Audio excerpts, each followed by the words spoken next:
Ray Dalio has spent 50 years studying the collapse of empires, not predicting it, studying it, building the data set, running the historical models, mapping the exact sequence that killed the Dutch Republic, the British Empire, the Spanish Crown, and Rome itself.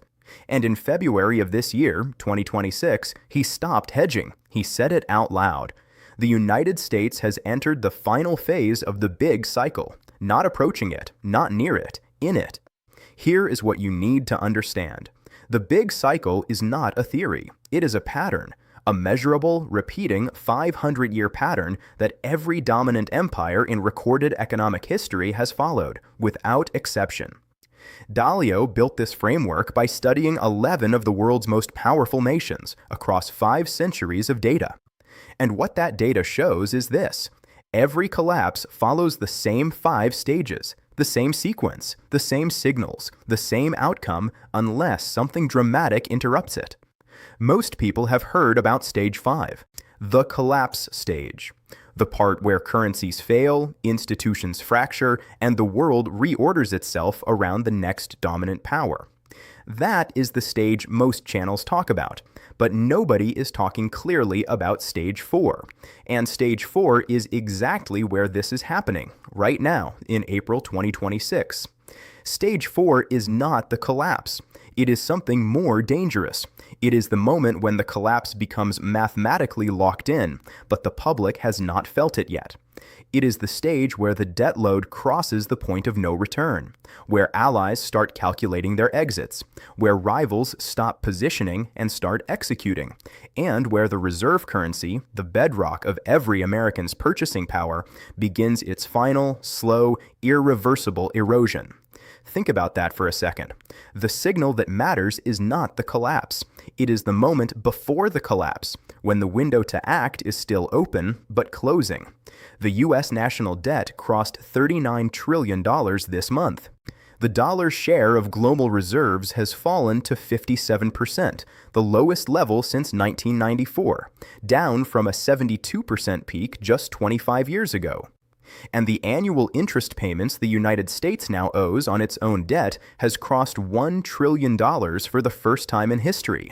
That is more than the entire U.S. defense budget, more than Medicare, more than any single line item in the federal government, paid just to service the debt that already exists before a single new dollar is borrowed. Dalio's framework is precise about what this stage looks like, and it looks exactly like this. You have probably noticed something in your own life over the last 24 months. The numbers feel off. The math does not add up the way it used to. The cost of staying in the same place keeps climbing, while the ability to get ahead keeps shrinking. That is not a personal failure. That is stage 4 expressing itself at the household level. The macro and the personal are the same pattern at different scales. This video is going to walk you through all 5 stages, what killed every empire that reached this point, what the data shows about where America sits right now, and what stage 4 means specifically for your money before stage 5 arrives. If that is the kind of analysis you have been looking for, subscribe to the Reid Briefing. This is what we do here, every single week. Stay with me, because this next part is where it gets serious, and I mean seriously serious. To understand why stage 4 matters, and why the timing right now is not a coincidence, you need to understand how debt cycles actually work, not the surface version, the real mechanism underneath. Ray Dalio's economic machine framework describes 2 types of debt cycles running simultaneously at all times. The short-term debt cycle lasts 5 to 8 years. It is the regular heartbeat of the economy. Expansion, credit growth, inflation, tightening, recession, repeat. Most people recognize this one. It is what the Federal Reserve manages, or tries to manage, with interest rate decisions and balance sheet adjustments. Most financial media covers nothing else. But underneath that short cycle, running much slower, much deeper, and much more consequentially, is the long-term debt cycle. Dalio identifies this as a 50 to 75-year arc, and this is the one that does not get managed away. This is the one that ends empires. Here is how it works. At the start of a long-term debt cycle, credit is cheap, Debt is low relative to income, and borrowing genuinely creates productive activity. Businesses expand, infrastructure gets built, living standards rise. The economy grows faster than the debt does. This is the rise phase. This is stage 1 and stage 2 of the empire pattern. Then something shifts. Debt begins growing faster than income. The productive uses of credit get exhausted. Borrowing transitions from investment to consumption to maintaining the lifestyle that the previous growth cycle built. Interest payments start consuming a larger share of government revenue. And the central bank, facing the impossible choice Dalio describes as the core dilemma of every late-cycle empire, starts printing money to cover the gap because the alternative is a debt crisis. That is the trap. And once a country enters it, the historical record is uncomfortably clear about what comes next. The British Empire entered the same trap after the First World War. Britain emerged from 1918 as the world's dominant military and financial power, but also as the world's largest debtor. War spending had required borrowing at a scale that fundamentally altered the relationship between the pound and British economic output. For the next 38 years, British policymakers attempted to maintain the empire's reserve currency status through a combination of austerity, monetary tightening, and strategic repositioning. None of it worked. The pound lost its reserve status at Bretton Woods in 1944. The British Empire effectively ended at Suez in 1956. The entire collapse from debt inflection to reserve currency loss took less than 4 decades. The United States entered its debt inflection point in 2008. The Federal Reserve's response to that crisis, zero interest rates, and $4 trillion in quantitative easing, marked the moment the long-term debt cycle crossed into its terminal phase. Not because the Fed made a wrong decision, because there was no right decision left. The cycle had already progressed too far. What followed was 16 years of compounding debt, compounding interest obligations, and compounding reliance on money creation to bridge the gap between what America spends and what America earns. That gap is now $1.8 trillion per year. That is the 2026 federal deficit, not the total debt, the annual addition to it. Here is what the data is actually showing us. The long-term debt cycle that Dalio's framework identifies does not announce itself loudly. It does not come with a single dramatic event. It comes through a slow accumulation of pressures, each individually manageable, collectively irreversible. And the reason this moment in 2026 is different from 2010 or 2015 or 2019 is that 3 of those pressures have now converged simultaneously in a way the United States has not experienced since the 1930s. Dalio calls this the 3 forces convergence: the debt cycle topping, the internal political conflict peaking, and the external rival, China, completing its structural repositioning away from dollar dependency. When all 3 arrive together, the historical record shows only one outcome. And that outcome is what we need to examine through the lens of every empire that has stood exactly where America stands right now. This is the part most financial channels never explain at this depth. If you want more of this kind of analysis, make sure you are subscribed to the Reid briefing, because the next section is where the pattern stops being abstract and starts being a warning. Let us talk about Britain, because Britain is the most precise historical mirror for what America is experiencing right now, and the timeline is uncomfortably exact. In 1919, the British pound was the world's reserve currency. Britain controlled 25% of the global land surface. The Royal Navy dominated every major shipping lane on Earth. British financial institutions set the terms of global credit. And British policymakers, looking at their empire, genuinely believed it was permanent, not arrogant. Genuinely convinced by the evidence available to them that British dominance was structural, not cyclical, they were wrong. And the data told them they were wrong long before the collapse arrived. Here is the sequence. Stage 1. Britain reaches peak power after the Napoleonic Wars in 1815. Industrialization accelerates. The pound becomes the backbone of global trade. British GDP per capita leads the world. Stage 2. The empire overextends. Colonial administration costs balloon. Military commitments multiply faster than tax revenues. Debt begins its slow climb relative to economic output. Stage 3. World War I delivers the debt shock. Britain borrows $4.7 billion from the United States between 1914 and 1918, effectively transferring financial leverage from London to New York in 4 years. Stage 4, the critical stage, begins in 1919. Britain maintains the appearance of imperial power while the underlying financial structure quietly collapses. The pound is propped up. Gold reserves are depleted, defending an exchange rate the economy can no longer support. Allies begin making quiet calculations about alternatives. Stage 5 arrives at Bretton Woods in 1944, when the dollar formally replaces the pound, and completes at Suez in 1956, when Britain attempts to project military force without the financial base to sustain it, and the Americans refuse to support the pound, collapsing the operation within days. From Stage 3 debt shock to Stage 5 reserve currency loss, 38 years. Now run the same sequence against the United States. Stage 1. America reaches peak power at Bretton Woods in 1944. The dollar becomes the world's reserve currency. US GDP represents 50% of global output. Stage 2.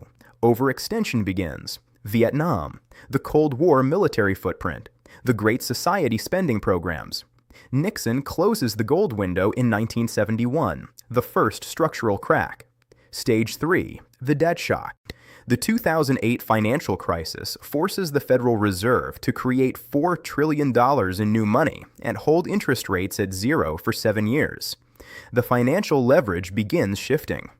Stage 4, right now, 2026. The United States maintains the appearance of financial dominance, while the underlying structure shows every measurable indicator of terminal late-cycle stress. The dollar's share of global reserves has dropped 15 percentage points in 25 years. China's central bank has purchased gold for 17 consecutive months. The U.S. pays more in annual debt interest than it spends on its military. And foreign holders of US Treasury securities, the countries that have historically financed American deficits, reduced their net purchases by 23% in the 12 months ending February 2026. That last data point is the one nobody is talking about. When the buyers of your debt start stepping back, that is not a warning. That is Stage 4 in real time. But this is where the pattern gets uncomfortable. Because Stage 4 in the British model did not feel like a crisis from the inside. In 1925, most British citizens would have told you the empire was intact. The newspapers reflected confidence. The government projected strength. The pound was still accepted everywhere. The system still functioned. It was only visible in the data, in the reserve depletion, in the debt-to-output ratios, in the quiet repositioning of allies, that the collapse was already underway. Ask yourself this: does any of that sound familiar right now? The pattern is not a prediction. It is a documented sequence that has repeated across 6 dominant empires in the last 500 years. Dutch, Spanish, British, and before them, Rome. Every single one entered Stage 4 believing it was different. Every single one followed the same arc from Stage 4 to Stage 5 within a generation. And here is what happened to ordinary citizens in those empires at exactly this stage, which is what we need to talk about next. If this historical parallel is landing for you, give this video a like. It genuinely helps the algorithm put this analysis in front of more people who need to see it. 2 seconds. It matters more than you think. Here is the data point that confirmed everything I am about to tell you, and it came out of Davos in January of this year. Ray Dalio sat across from Fortune magazine and was asked a direct question about the United States fiscal position. He did not hedge. He described the $38 trillion national debt as a hallmark of late-stage cycle imbalances, his precise language, and posed what he called the only real question left for American policymakers. Do you print money, he said, or do you let a debt crisis happen? No third option offered, no optimistic middle path. Just 2 roads, and both of them lead somewhere the American public is not prepared for. That is not commentary. That is the man who runs the world's largest hedge fund telling you, in public, that the binary choice has arrived. But Dalio's words are the headline. The data underneath is the real story. Start with the dollar. The dollar's share of global currency reserves now sits at 57%. That sounds dominant until you understand the trajectory. In 2001, at the peak of American financial power, that number was 72%. In 25 years, the dollar has lost 15 percentage points of its reserve currency share. Measured in straight-line terms, that is a 21% erosion of the dollar's foundational global role within a single generation. And critically, the pace of decline is not slowing. The IMF's most recent data confirms the erosion accelerated in the 12 months ending Q3 2025.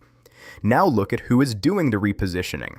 China's People's Bank increased its official gold holdings to 2,313 tons in March 2026. That was the 17th consecutive month of purchases. 17 months in a row, without a single pause, even in March when gold delivered its worst monthly performance since 2008. Most investors sell into weakness. China bought more. That is not a trade. That is a structural repositioning away from dollar-denominated reserves, executed with the patience and discipline of an institution that is not managing a quarterly return. It is managing a generational transition. JP Morgan's Jamie Dimon flagged this signal in his annual shareholder letter this year, warning that the combination of persistent U.S. deficits, rising interest obligations, and geopolitical fracturing creates conditions where a bond market disruption is no longer a tail risk, but a foreseeable possibility. Dimon does not use language like that casually. Neither does BlackRock's Larry Fink, who warned in March 2026 that America risks losing its reserve currency status within this decade if the fiscal trajectory is not altered, and then explicitly stated he sees no political will to alter it. When Dimon and Fink, two men whose institutions collectively manage over $15 trillion in assets, align on the same directional warning in the same quarter, that is not opinion. That is institutional positioning dressed in public language. Here is the number most people are completely missing.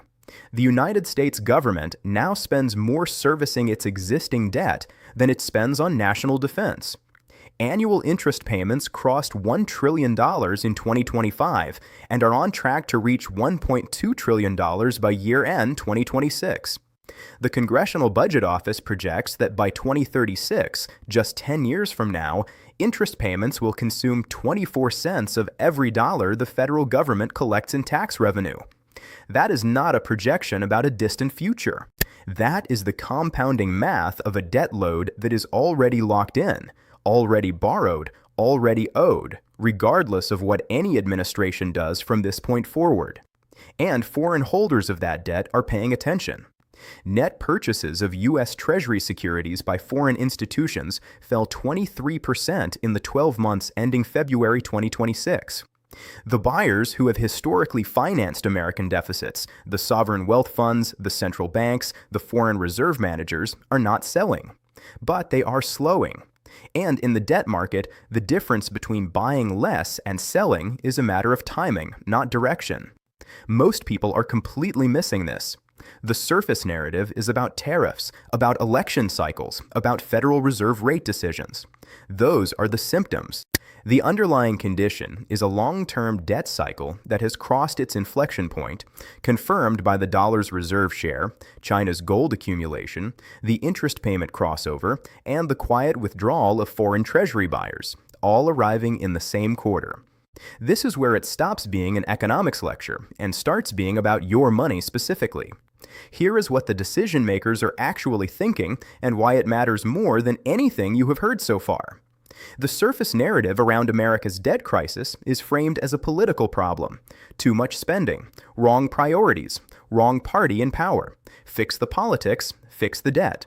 That framing is not just incomplete, it is the specific misunderstanding that Stage 4 depends on to operate without interruption.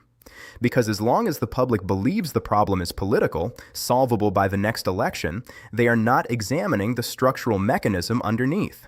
And the structural mechanism is what makes this moment different from every previous debt scare in American history. The United States currently runs a $1.8 trillion annual deficit. To finance that deficit, the Treasury issues bonds. It borrows money from whoever will lend it. For decades, the primary buyers were foreign central banks, domestic institutions, and the Federal Reserve itself. That triangular demand structure is what kept U.S. borrowing costs manageable even as the debt load grew. It is what allowed America to carry a 122% debt-to-GDP ratio without the immediate bond market crisis that would have destroyed any other nation on Earth. But all three legs of that triangle are now weakening simultaneously. Foreign central banks are reducing net treasury purchases, down 23% year over year. Domestic institutions are increasingly constrained by their own balance sheet stress. Commercial real estate defaults are running at their highest rate since 2010, quietly pressuring bank capital ratios. And the Federal Reserve, which expanded its balance sheet to $9 trillion during the post-2008 and post-COVID interventions, is now in quantitative tightening, actively reducing its treasury holdings rather than expanding them. Three separate data points, one unified signal. The structural demand for U.S. government debt is contracting at exactly the moment the supply of that debt is accelerating. What Ray Dalio's framework tells us about this exact moment is that it is the classic late-stage long-term debt cycle dynamic, and it has a name. This is the beginning of an ugly deleveraging, not a beautiful one. The distinction matters enormously. In a beautiful deleveraging, the kind Dalio credits the United States with executing after 2008, debt is restructured gradually, growth offsets the burden, and real living standards are maintained. The system absorbs the pressure without fracturing. In an ugly deleveraging, the kind that ended the Weimar Republic, that destroyed the British middle class in the 1970s, that collapsed the Soviet economy in 1991, the debt load outpaces the system's ability to absorb it. The central bank prints money faster than growth can justify. The currency absorbs the difference. And the purchasing power of every dollar, every savings account, every fixed income erodes in real terms while the nominal numbers stay the same. Here is the insight that changes everything, and I have not heard another channel frame it this way. The Federal Reserve is caught in a position where both of its primary tools now carry the same risk. If it raises rates to defend the dollar and control inflation, the interest payments on $39 trillion of debt become catastrophic almost immediately. A 1% rise in average Treasury yields adds approximately $390 billion in annual interest costs. At current debt levels, rate hikes that would have been manageable in 2005 are now potentially destabilizing in 2026. But if it holds rates low or cuts them, the dollar weakens, import costs rise, inflation persists, and the reserve currency erosion accelerates. The Fed is not choosing between good and bad options. It is choosing between two versions of the same structural problem expressed at different speeds. Dalio's all-weather portfolio logic identifies this as precisely the environment where assets that hold value outside the currency system historically absorb the capital that flees paper. Not because of speculation, because of the mechanical reality that when both monetary policy paths lead to currency pressure, the historical pattern across every previous ugly deleveraging is unambiguous about where institutional money moves. We are all living inside this system.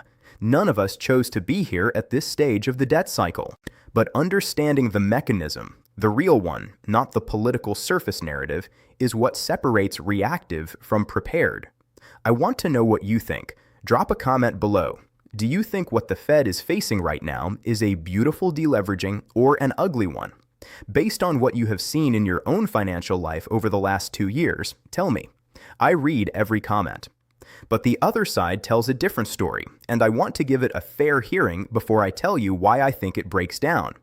The optimistic case is not made by fools.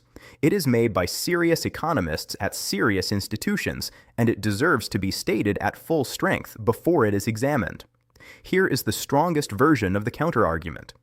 The United States has faced existential debt crises before and survived every single one. After World War II, the debt to GDP ratio hit 106%. The economy did not collapse. It grew aggressively. Sustained productivity gains, demographic expansion, and technological innovation allowed America to grow its way out of that debt burden over the following 3 decades without a reserve currency crisis, without hyperinflation, and without the kind of structural collapse that Dalio's framework might have predicted. The bears were wrong then. The argument is that they are wrong again now. The dollar alternative problem is also real and serious. What replaces it? The euro is structurally fragmented, 20 nations with divergent fiscal policies sharing a single currency that nearly collapsed in 2012. The yuan is not freely convertible. China's capital controls make the yuan functionally unusable as a global reserve currency at scale. Any institution holding yuan reserves cannot easily move that capital without Beijing's permission. That is not a reserve currency. That is a political instrument. The BRICS nations have announced de-dollarization ambitions for years. The actual execution remains negligible. Dollar-denominated assets still represent the deepest, most liquid, most legally transparent financial market on Earth by an enormous margin. There is no replacement ready. And in a world without a replacement, the dollar does not collapse. It simply continues by default. The Fed competence argument is also worth taking seriously. The Federal Reserve navigated the 2008 crisis, the 2020 COVID shock, and the 2022 inflation spike, each of which generated genuine predictions of dollar collapse that did not materialize. The institution has demonstrated a capacity for unconventional intervention that previous empires simply did not possess. The British Empire did not have a central bank with the Fed's toolkit. Rome did not have interest rate policy. The historical parallels this argument goes break down precisely because modern monetary institutions have capabilities that make the old patterns obsolete. And finally, American innovation. AI, biotechnology, energy technology, advanced manufacturing reshoring. The productivity argument says that a genuine technological leap, the kind that AI may represent, could generate the growth surge that offsets the debt burden the same way industrialization offset Britain's 19th century debt load. If U.S. productivity accelerates meaningfully in the next decade, the debt-to-GDP ratio stabilizes without monetary crisis. I want to be honest with you about something. I have sat with this counter-argument seriously. The dollar default case, the Fed competence case, the innovation escape hatch, none of these are invented positions. They represent genuine analytical positions held by people I respect. But here is precisely where the optimistic case breaks down, and it breaks down at a single load-bearing assumption. Every optimistic scenario, without exception, requires that foreign holders of US Treasury debt continue financing American deficits at current or increased volumes while the debt load compounds and the dollar's reserve share declines. The post-World War II growth story worked because America was the creditor nation, not the debtor. The Fed's 2008 intervention worked because foreign demand for treasuries remained intact. The dollar's default status works only as long as the institutions financing it choose to keep doing so. And that choice, for the first time in the post-war era, is now visibly in question. The 23% reduction in foreign treasury net purchases is not a catastrophe in isolation, but it is the single data point that the entire optimistic framework cannot absorb without fracturing. Because the optimistic case requires more buyers, and right now, the buyers are pulling back. That gap between what the optimistic case requires to be true and what the February 2026 Treasury data actually shows is exactly why the next section matters. So let us stop talking about empires and debt cycles for a moment and talk about what this means for your money specifically. Because everything covered in this video so far, the 57% reserve share, the $39 trillion debt load, the foreign treasury buyer retreat, the Fed's impossible binary, all of it eventually compresses into a single point of contact: your household, your purchasing power, your savings, your retirement. The numbers you look at every month and wonder why they feel smaller than they used to. Here is what Stage 4 actually costs at the personal level: savings and deposits. The average American household holds approximately $62,000 in savings and deposit accounts, according to the Federal Reserve's most recent survey of consumer finances. In nominal terms, the number on the screen, that $62,000, looks stable. But here is what the historical pattern shows about this stage of the long-term debt cycle. In the 1970s, stagflation, the closest measurable parallel to 2026 in terms of simultaneous debt pressure and dollar stress, the purchasing power of a $50,000 savings account eroded by 40% in real terms over 7 years. Not because the number changed, because everything that money could buy cost 40% more.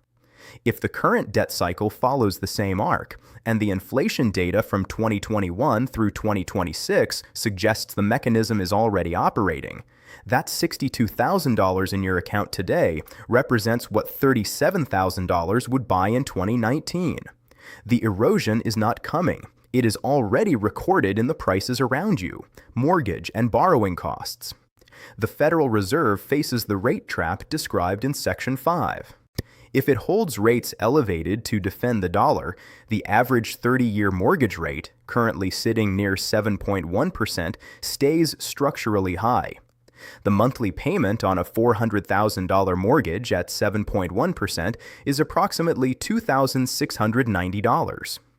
That same mortgage at the 3.5% rate of 2020 cost $1,796 per month.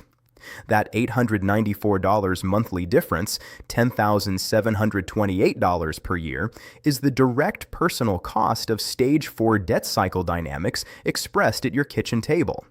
Families priced out of homeownership are not experiencing a housing problem. They are experiencing the personal arithmetic of a government that borrowed its way into a monetary corner.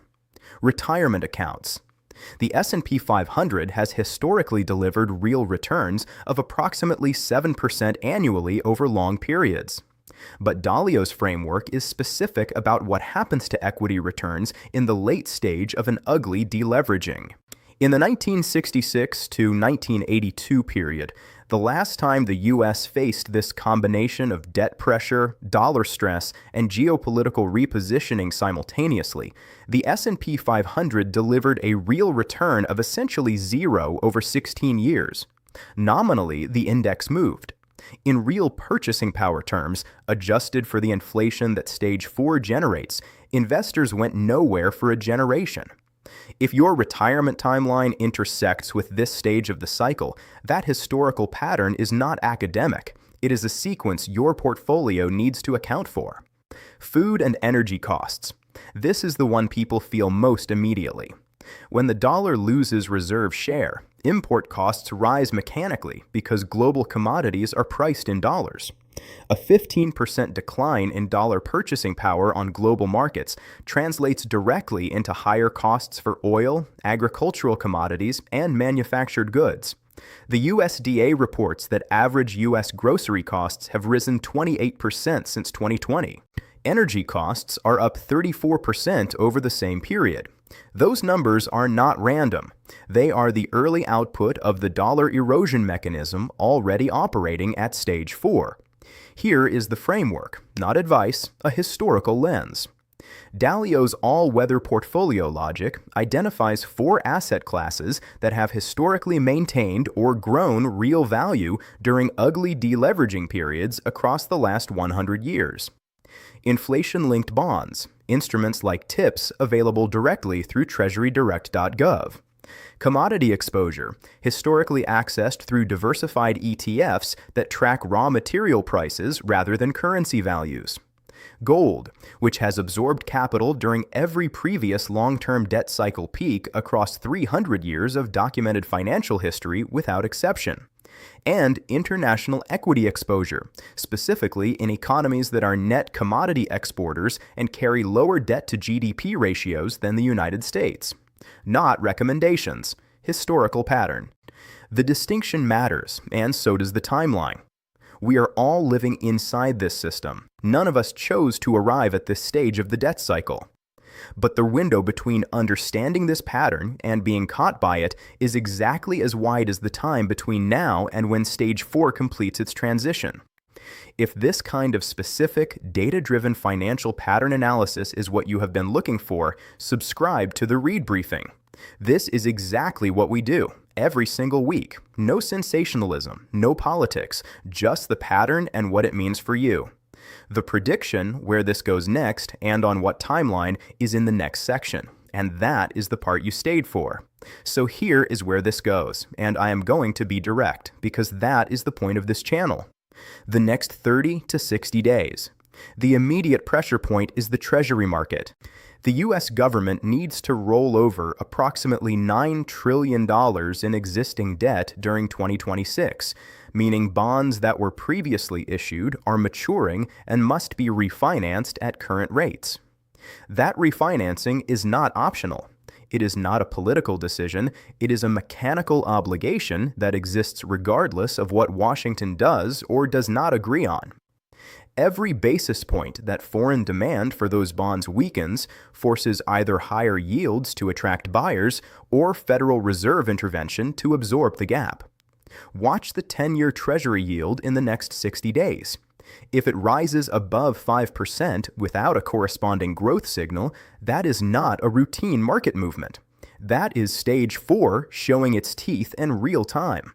The 6 to 18-month scenario. Two paths, both clearly defined. Path 1, the escalation path. Foreign Treasury demand continues its current trajectory of decline. The Federal Reserve faces a bond market that requires intervention to function and intervenes. That intervention, new money creation against a backdrop of already elevated inflation, accelerates the dollar's reserve share decline. The IMF's Q2 2026 data, due in June, confirms the dollar below 55% of global reserves for the first time since the early 1990s. That number becomes the psychological threshold that triggers a second wave of central bank repositioning globally. Commodity prices reprice upward in dollar terms. Import inflation reaccelerates. The Fed is paralyzed between its inflation mandate and its implicit obligation to finance the US government. Stage 4 locks into Stage 5 sequencing, not with a single dramatic event, but with a compounding series of data points that mainstream coverage treats as separate stories rather than the unified pattern they represent. Path 2, the resolution path. What has to happen for this pattern to break? A credible, legislated fiscal consolidation. Not a budget framework, not a committee recommendation, actual binding deficit reduction that the bond market prices as structurally durable. Simultaneously, a diplomatic repositioning that reduces geopolitical pressure on the dollar's reserve role, specifically in the Middle East and Southeast Asia, where de-dollarization momentum is most advanced. And a genuine AI-driven productivity surge that the CBO incorporates into revised growth projections, materially altering the debt-to-GDP trajectory without monetary intervention. Is that possible? Yes. Is it probable? Here is my honest analytical assessment. Based on every historical parallel in the last 300 years of long-term debt cycle data, every empire that reached Stage 4 with this specific combination of conditions, debt above 120% of GDP, reserve currency share and structural decline, foreign creditor retreat, and internal political fracture, not one executed the resolution path cleanly. Not the British, not the Spanish, not the Dutch. The resolution path has historically required a crisis to force the political consensus that peacetime could not generate. That does not mean collapse is certain. It means the resolution path runs through something harder than gradual adjustment. The pattern does not care about optimism. It does not care about American exceptionalism. It only cares about the math. And right now, the math is not resolving. It is compounding. Here is the question I want to leave you with, because this is what the next video on this channel will examine directly. If Stage 5 follows Stage 4 on the same timeline that the British pattern produced, we are not talking about a distant generational event. We are talking about a window measured in years, not decades. The specific trigger that moves the sequence from stage 4 to stage 5 in every historical case has been the same: a moment when the bond market, the currency market, and the geopolitical order reprice simultaneously, faster than institutions can respond. What does that trigger look like in 2026? What is the specific event that moves this from slow erosion to rapid transition? That is the next Reid briefing. If you want to be here when it drops, subscribe and turn on notifications, because when this moves, it will move fast. And the window between understanding it and being caught by it will be exactly as wide as the preparation you do right now. Every empire that reached this stage believed it was different. Every single one was wrong.